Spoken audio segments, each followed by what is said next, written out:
Student,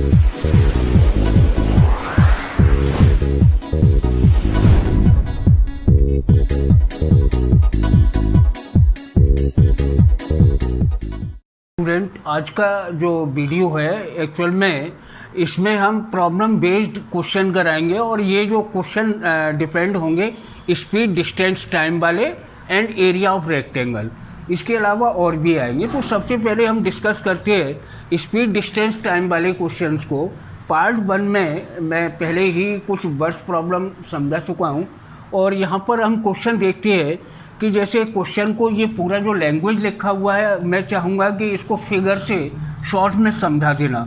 actual में इस question में कहा गया है कि कार ए और बी है और वो दोनों ही कारें बिटवीन जो ए और बी के जो बिटवीन डिस्टेंस है वो 100 किलोमीटर है। कार ए से स्टार्ट करती है और कार बी पॉइंट से स्टार्ट करती है और दोनों ही सेम डायरेक्शन जा रहे हैं।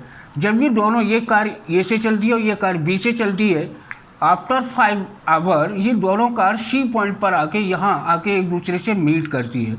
तो यानी कार ए 5 आवर में ए से लेके सी तक का डिस्टेंस कवर करेगी और कार बी से लेके सी पॉइंट तक का डिस्टेंस कवर करेगी। तो अकॉर्डिंग टू फर्स्ट कंडीशन कहा जाए तो ए सी माइनस बी सी कर दिया जाए तो ये हमारा गैप बचेगा 100 किलोमीटर का। तो अकॉर्डिंग टू फर्स्ट कंडीशन यहाँ पर मैंने लिखा है A C minus B C equal to 100। A सी का मतलब है distance covered by car A, यानी कार ए के द्वारा कितना डिस्टेंस कवर किया गया है। तो टाइम मल्टीप्लाई स्पीड, टाइम कितना है 5 आवर और स्पीड कितना है x। ऐसे सेकंड कार जो है टाइम 5 आवर है और स्पीड है उसकी बाई, तो इसे सिंप्लीफाई करेंगे तो ये इक्वेशन नंबर हमारा फर्स्ट आ जाएगा। ऐसी second, according to second condition देखा जाए तो ये दोनों बोथ कार जो है ना ए और बी से स्टार्ट हो रही हैं। अब ये अपोजिट डायरेक्शन जा रही है, अपोजिट डायरेक्शन जा रही है और सी पॉइंट पर आके एक दूसरे से मीट करेंगी और ये आफ्टर 1 आवर एक दूसरे को मीट कर रही हैं। यानी कार बी को यहाँ से यहाँ तक आने में 1 आवर लगेगा और कार ए को भी यहाँ से यहाँ तक आने में 1 आवर का टाइम लगेगा। तो देखा जाए तो ये दोनों कारें आपस में मिलकर टोटल 100 किलोमीटर की डिस्टेंस को कवर कर लेंगी। तो according to second condition a c plus b c यानी ए प्लस ये इक्वल टू टोटल हमारा 100 हो जाएगा।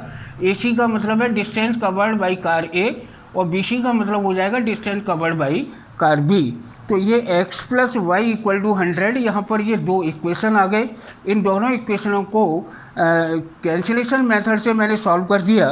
2x equal to 120 then x equal to 60 kilometre per hour. ये कार ए की स्पीड आ गई, ये फर्स्ट आंसर आ गया और x की वैल्यू एक इक्वेशन में पुट करा देंगे। देन सेकेंड बाई की वैल्यू आ जाएगी 40 किलोमीटर पर आवर। इसके बाद आगे देखा जाए तो अगला क्वेश्चन है ये रेक्टेंगल वाला क्वेश्चन। रेक्टेंगल वाले क्वेश्चन में है क्या कि इसमें लेंथ ब्रेथ को आपस में एक दूसरे से जोड़ दिया गया है। इस क्वेश्चन में अगर देखा जाए तो मैं फिगर से ही इसे समझाऊंगा, या यहाँ पे कहें कि हमारे पास कोई रेक्टेंगल है और इस रेक्टेंगल की लेंथ और ब्रेथ, लेंथ को ये डिक्रीज कर दिया गया है, कम कर दिया गया है और इसकी ब्रेथ को इंक्रीज कर दिया गया है बाई 3 यूनिट। तो इसका जो एरिया है वो 9 स्क्वायर यूनिट रिड्यूस हो जाता है, कम हो जाता है। तो जैसा कि मैंने कहा था इसमें फर्स्ट कंडीशन हमारी होगी यहाँ से लेके यहाँ तक, the area of rectangle get reduced by 9 square if its length is reduced by 5 unit and breadth 3 unit. यहाँ तक ये फर्स्ट कंडीशन है हमारी। तो अकॉर्डिंग टू फर्स्ट कंडीशन से पहले सबसे पहले हमने लेट कर लिया कि जो रेक्टेंगल है उसकी लेंथ को x और ब्रेथ को बाई लेट कर लिया, तो एरिया ऑफ रेक्टेंगल आ जाएगा x इंटू बाई। ये हमारा ओरिजिनल रेक्टेंगल है, इसकी लेंथ को रिड्यूस किया गया है 5 यूनिट और ब्रेथ को 3 यूनिट इंक्रीज कर दिया गया है। तो एक ये न्यू रेक्टेंगल बन जाएगा। ये न्यू रेक्टेंगल, ये ओरिजिनल रेक्टेंगल है। तो इन दोनों के एरिया में रिलेशन क्या है कि इसका जो एरिया है वो 9 स्क्वायर यूनिट रिड्यूस हो रहा है, यानी कम हो रहा है। ध्यान देना, जब भी हम इक्वेशन बनाते हैं तो इक्वल का साइन। अब ये वाला एरिया 9 स्क्वायर यूनिट कम हो रहा है, इसलिए मैंने इसमें 9 को प्लस करा दिया। तो ये ओरिजिनल रेक्टेंगल का एरिया और नया रेक्टेंगल, इसका एरिया जो बनेगा लेंथ इंटू ब्रेथ, ये लेंथ इंटू ब्रेथ प्लस 9, क्योंकि ये 9 स्क्वायर यूनिट रिड्यूस हो रहा था इसलिए। तो इसको यहाँ पे सॉल्व करेंगे तो ये इक्वेशन नंबर फर्स्ट आ गया। अकॉर्डिंग टू सेकंड कंडीशन क्या हो रहा है, ओरिजिनल हमारा वही जो रेक्टेंगल है एक्स और वाई वाली लेंथ वाला, लेंथ एक्स और ब्रेथ वाई वाला, अब इसमें क्या हो रहा है कि इसकी लेंथ को 3 यूनिट इंक्रीज कर दिया गया है और ब्रेथ को 2 यूनिट इंक्रीज कर दिया गया है। तो नया जो रेक्टेंगल बनेगा इसका वो एरिया होगा लेंथ इनटू ब्रेथ। अब ये वाला एरिया जो है वो 67 स्क्वायर यूनिट ज़्यादा हो गया।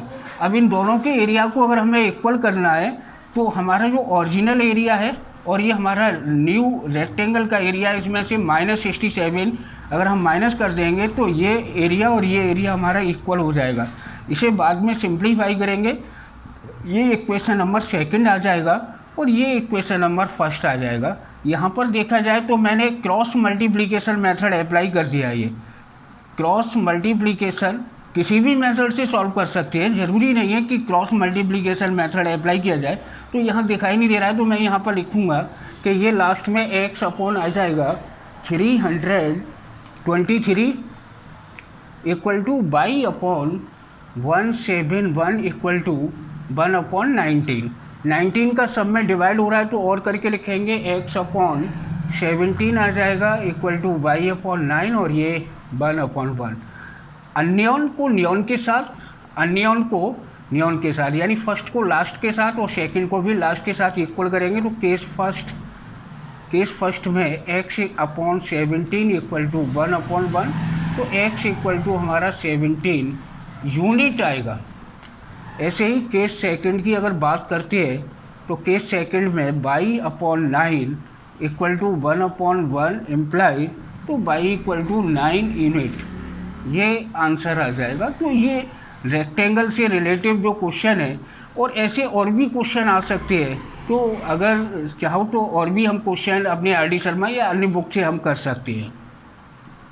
प्रॉब्लम बेस्ड क्वेश्चन में अगला क्वेश्चन बहुत ही अच्छा है, ये बोर्ड से रिलेटिव क्वेश्चन है और ये अभी इसी साल बोर्ड एग्ज़ाम में आया है क्वेश्चन, और ये एग्जाम्पल NCERT का एग्जाम्पल क्वेश्चन है।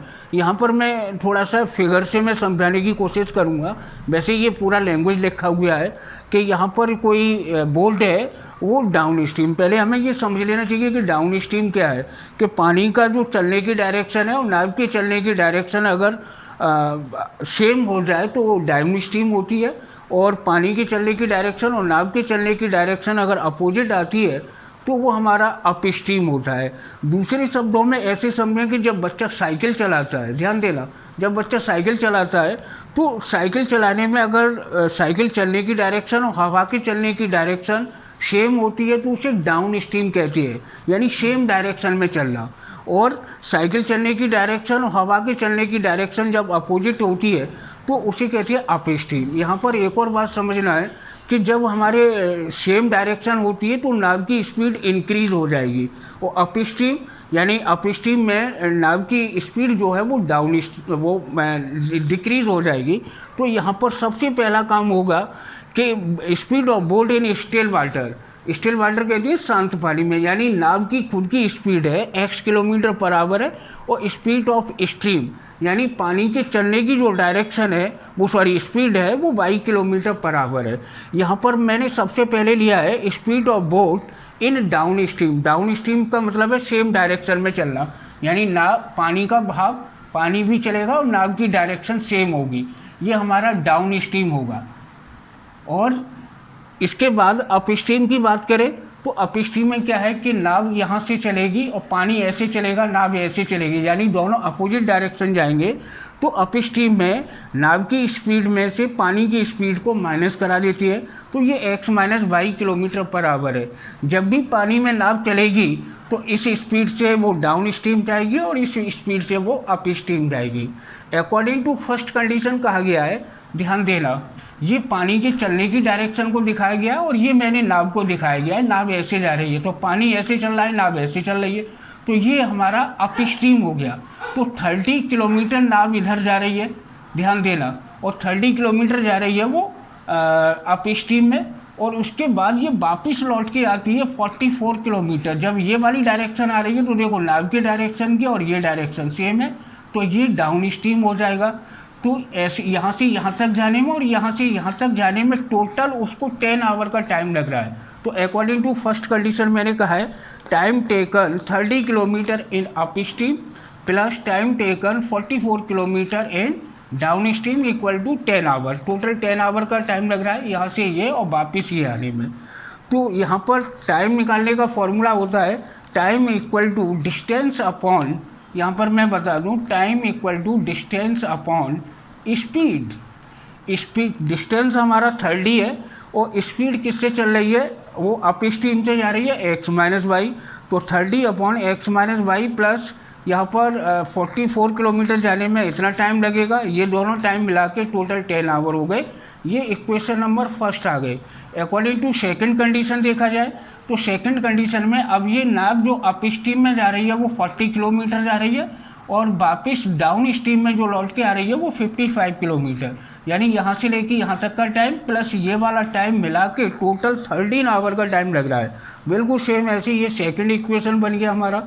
अब यहाँ पर मैंने ध्यान देना, पिछले वीडियो में भी मैंने ये समझाया है कि अगर बुक में देखा जाए तो इसको रिड्यूस किया गया है यानी लेट करके किया गया है। मैंने इसको बहुत छोटा करने की कोशिश की है और यहाँ पर देखा जाए तो मैंने इसको लेट नहीं किया है, डायरेक्ट इसमें क्रॉस मल्टीप्लिकेशन मेथड लगा दिया है। क्रॉस मल्टीप्लिकेशन मेथड में ध्यान देना, जो वेरिएबल है 1 upon x minus y, x और वाई जो लिखते हैं उसके प्लेस पे एक्स के प्लेस पे 1 अपॉन एक्स माइनस वाई ले लिया है और वाई के प्लेस में 1 अपॉन एक्स प्लस वाई। कुछ नहीं करना है, एक्स वाले टर्म्स को आप छिपाइए यानी एक्स माइनस वाई वाले टर्म्स को छिपाइए और अपना वो एरो वगैरह जो लगाना पहले से सीख चुके हैं। 44 का मल्टीप्लाई ये माइनस 55 का मल्टीप्लाई ये। ऐसे ही यहाँ पर अगर हम वाई के टर्म्स की बात करेंगे तो ये 40 मल्टीप्लाई 10 आएगा और इसे छिपा ले तो 30 मल्टीप्लाई 13 आ जाएगा, ये बन जाएगा। -1 की अगर बात करेंगे तो ये लास्ट के 10 और 13 वाले टर्म्स को छिपाएंगे तो 30 मल्टीप्लाई 55 माइनस 40 मल्टीप्लाई। तो ऐसा करने से आपका क्वेश्चन बहुत छोटा हो जाएगा, ज़्यादा लंबा जाने की ज़रूरत नहीं है। इसके बाद इसको सिंप्लीफाई करेंगे तो यहाँ से 1 upon x minus y upon देश 1 upon x plus y equal to a minus 1 upon देश। सिंप्लीफाई करेंगे तो यहाँ पर 1 upon x minus y upon 22 आ जाएगा, देश देश देश। जैसा कि मैंने कहा था कि जब भी हम क्रॉस मल्टीप्लिकेशन मेथड कर रहे हैं तो एक डेफिनेट नंबर से ये डिनोमिनेटर वाले नंबर्स कैंसिल होते हैं। यहाँ 2 का इन सब में डिवाइड लगा दिया तो और करके ये लिख दिया। अब और के बाद ये केस फर्स्ट आ गया, ये हमारा केस फर्स्ट है यानी फर्स्ट को लास्ट के इक्वल करिए और सेकंड को भी लास्ट के इक्वल करिए। तो केस फर्स्ट में हमने यहाँ से देखा कि 1 upon x minus y upon 11। ध्यान देना ये वाला 11 इधर क्रॉस में मैंने सीधे सीधे यहाँ ट्रांसफ़र कर दिया तो 1 upon x minus y equal to 11 upon 55। Simplify करेंगे तो 1 अपॉन 5 यानी x minus y equal to 5। ये इक्वेशन नंबर हमारा थर्ड आ गया। ऐसे ही यहाँ पर 1 upon x plus y upon 5 ये सेकंड केस ले लिया, ये सेकंड केस है। अपॉन 1 अपॉन 55 ये 5 को यहाँ पर ट्रांसफ़र कर दिया तो मैंने डायरेक्ट ये सिंप्लीफाई कर लिया है तो 1 अपॉन 11 यानी x plus y equal to 11। ये इक्वेशन नंबर 4 आ गया। यहाँ पर मैं जानकारी दे दूँ, अगर हम इसको लेट करते तो ये वाले इक्वेशन हमें इक्वेशन 7 और इक्वेशन नंबर 8 पे जाके मिलती है। आप देखिएगा बुक में ये बहुत लंबा मेथड दिया गया है, मैंने इसको बहुत छोटा करने की कोशिश की है। इसके बाद हमारे पास बहुत ही सिंपल इक्वेशन आ गए, equation number third x minus y equal to 5 और ये इक्वेशन नंबर थर्ड है और x plus y equal to 11 ये इक्वेशन नंबर 4 है। इसके बाद सभी बच्चे जानते हैं क्या करना है, इसे एडिंग करा दो। एडिंग कराने से वाई के टर्म ख़त्म हो जाएंगे तो ये 2x इक्वल टू 16 तो यहाँ से x इक्वल टू 8। एक्चुअल में 8 हमने किसको लेट किया था, स्पीड ऑफ बोट, ये बोट की स्पीड आ गई। इसके बाद x की वैल्यू को किसी एक इक्वेशन में पुट कराइए तो फ्रॉम इक्वेशन 4 में पुट करा दें तो 8 प्लस वाई इक्वल टू 11 यानी y इक्वल टू 11 माइनस 8 यानी 3 किलोमीटर पर आवर। और ये हमारी बोट की स्पीड आ गई इन स्टिल वाटर और ये स्ट्रीम की स्पीड आ गई। अपना तरीके से आंसर लिखिएगा और मेरे अंदाज से इस तरह के क्वेश्चन को करने में कोई प्रॉब्लम नहीं है। और यहाँ पर मैं एक और जानकारी दूंगा कि हमें नया एक्सपेरिमेंट करना चाहिए जैसा कि मैंने यहाँ पे दिखाया है, और नहीं तो आपको ये इक्वेशन नंबर ये वाला इक्वेशन 7 नंबर पे जाके मिलेगा और ये 8 पे जाके मिलेगा। क्वेश्चन को तुम खुद अब लंबा करना चाहते हो तो अपना लेट करके करिए, नहीं तो ऐसा करिए।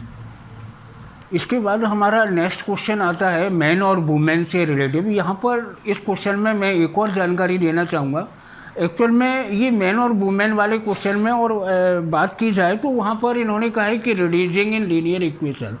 तो मैंने थोड़ा सा ठीक है कि सॉल्व द इक्वेशन, लेकिन वहाँ बोर्ड एग्जाम में थोड़ी आएगा कि भाई रिड्यूसिंग करिए, बोर्ड एग्जाम में आएगा कि आप सॉल्व द इक्वेशन करिए। तो यहाँ मैंने एक कोशिश की है कि एक एक्सपेरिमेंट करने की, बच्चों को ये सिखाने के लिए कि किताबों में जो लिखा है हम उसी की चीटिंग नहीं कर रहे, हमें अपने दिमाग से कुछ एक्सपेरिमेंट करने चाहिए, कुछ नए नए मेथड सीखने चाहिए, और वही चीज़ मैंने यहाँ करने की कोशिश की है। मुझे ऐसा लग रहा है बाकी ये बहुत अच्छा लगेगा।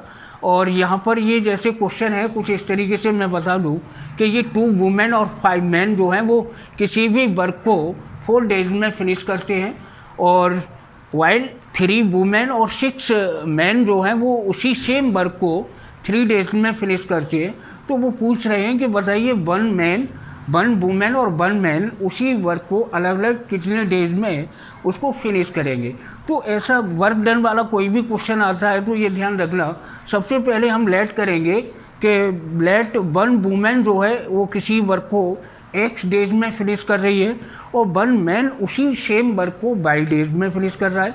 यहाँ पर मैं एक और जानकारी दे दूँ, एक फार्मूला होता है कि कोई भी व्यक्ति अगर 10 डेज में वर्क को फिनिश करता है तो 1 day work done in 1 day में इसका 1/10 होता है, यानी जितना भी डेज है टोटल डेज है उसका 1 के अपॉन में ले आइए, उसका रेसिप्रोकल कर दो तो वो 1 डेज में इतना वर्क करेगा। अगर कोई व्यक्ति 10 डेज में वर्क को फिनिश करता है तो 1 डे में वो 1/20 करेगा। ऐसे ही यहाँ पर 1 वुमेन है वो किसी वर्क को x डेज में फिनिश कर रही है तो 1 वुमेन 1 डे में 1/x वर्क करेगी, ध्यान देना। और 1 मैन जो है किसी वर्क को y डेज में कर रहा है तो 1 डे में वो 1/y यानी वर्क का जो वर्क है उसका 1/y पार्ट करेगा। तो यहाँ पर हमें 1 डे के दोनों के वर्क क्लियर हो गए। अब अकॉर्डिंग टू फर्स्ट कंडीशन कहा जाए तो उन्होंने कहा है कि 2 women and 5 man finish a work in 4 days, यानी दोनों मिलके 2 वुमेन को और 5 मैन को अगर एक वर्क करने के लिए लगा दिया जाए तो उस सेम वर्क को वो 4 डेज में फिनिश करते हैं। ध्यान देना ये टोटल डेज है। अब इनका 1 डेज का निकालना है तो टोटल डेज का 1/, लगा दो। तो जैसा कि मैंने यहाँ पर लिखा है 2 women plus 5 man finish a work in 1 day, तो टोटल डेज 4 डेज है तो 1 डेज में कितना होगा 1/4, यानी पूरे वर्क का 1/4 पार्ट करेगा। ये हमारा इक्वेशन नंबर मैंने अपनी तरफ से लेट कर लिया। But in terms of x की अगर बात की जाए तो 2 women plus 5 man finish a work, यानी 2 वुमेन 1/x तो 2 वुमेन वर्क करेंगी 2/x। ऐसे ही 1 मैन 1 डे में कितना कर रहा है 1/y, तो 5 मैन 5/y, यानी 2 वुमेन का ये वर्क हो गया प्लस 5 मैन का ये वर्क हो गया, और दोनों के वर्क को मिला दिया जाए तो टोटल वर्क ही हो गया। अब इक्वेशन फर्स्ट और सेकंड में देखा जाए तो ये LHS दोनों का बिल्कुल सेम आ रहा है, ये और ये। और किसी इक्वेशन में अगर वन साइड सेम होती है तो अनदर साइड को हम इक्वल कर सकते हैं। तो फ्रॉम फर्स्ट एंड सेकंड से हमारा ये इक्वेशन नंबर 3 आ गया, बिल्कुल same. According to second condition में यहाँ पर मैंने लिखा है कि 3 women and 6 man finish a work in 3 days, यानी टोटल 3 डेज में कर रही हैं। तो 3 वुमेन और 6 man finish a work in 1 day, तो 3 डेज में कर रहे हैं तो 1/3 हो जाएगा। बट x और y के टर्म्स में देखा जाए तो ये 3 वुमेन का वर्क हो गया, ये 6 मैन का वर्क हो गया। इसमें भी देखा जाए तो ये लेफ्ट हैंड बिल्कुल सेम आ गया। तो फ्रॉम इक्वेशन 4 एंड 5 से हमने यहाँ सॉल्व किया तो 3/x plus 6/y equal to 1/3। ध्यान देना यहाँ पर मैंने पहले ही कहा था कि किसी भी इक्वेशन में अगर किसी नंबर का डिवाइड हो रहा है तो आप कर दें, वैसे कोई ज़रूरत नहीं है लेकिन आप कर सकते हैं, हो रहा है।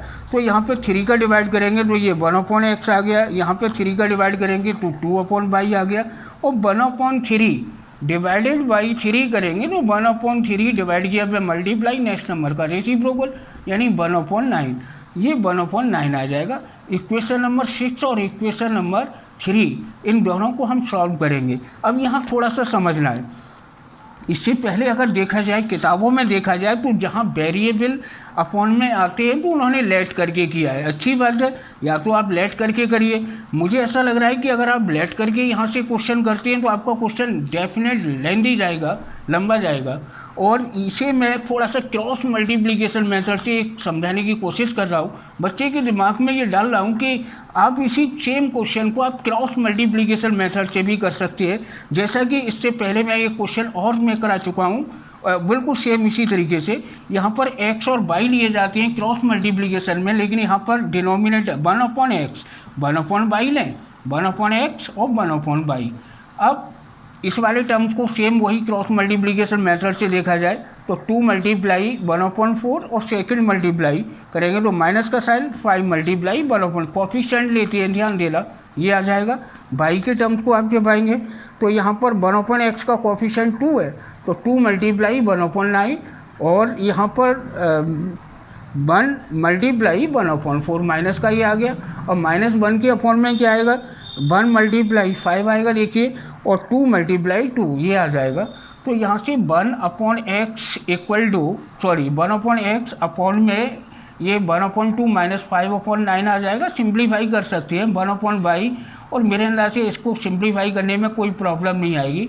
एट लास्ट देखा जाए तो यहाँ से ऊपर से मैं सॉल्व करूँगा, इसको थोड़ा नीचे समझ में नहीं आ रहा तो ऊपर मैं लिख के दिखाऊँगा। एट लास्ट इसको अगर आप सॉल्व करेंगे तो ये बनेगा 1/x upon minus 1/18 1/y upon minus 1/36 equal to -1/1।